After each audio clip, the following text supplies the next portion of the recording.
ইমানদার ব্যক্তিকে যখন কবরের মধ্যে ফেরেশতা জিজ্ঞেস করবে মার রব্বুকা, ইমানদার ব্যক্তি প্রফুল্ল চিত্তে বলবে কেন আমার রবকে চিনব না? প্রত্যেক দিনই তো আমি রবের গোলামি করেছি, আমি আমার রবকে চিনি, রব্বি আল্লাহ, আমাদের রব যিনি। একটু মহব্বতে আওয়াজ দিয়ে বলেন তো তিনি কে? সঙ্গে সঙ্গে জবাব দিয়ে দিবে। দ্বিতীয় প্রশ্ন করা হবে মা দীনুকা, তোমার দিন কি?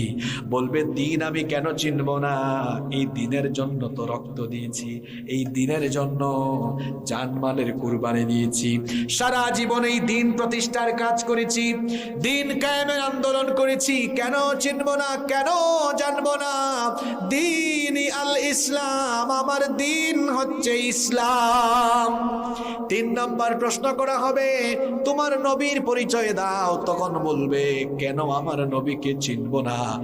না দেখে আমার নবীকে আমি না দেখে আমার নবীর উপরে আমি ঈমান এনেছি, আমার নবীকে আমি মহব্বত করেছি, ভালোবেসেছি, আমার নবীকে অনুসরণ করেছি, অনুকরণ করেছি, নবীর আদর্শ প্রতিষ্ঠার জন্য সারা জীবন আমি সংগ্রাম করেছি। কেন আমার নবীকে আমি চিনব না? কেন আমার নবীর নাম আমি জানব না? আমার নবী হচ্ছেন, আমার হাবিব হচ্ছেন মুহাম্মাদুর রাসূলুল্লাহ।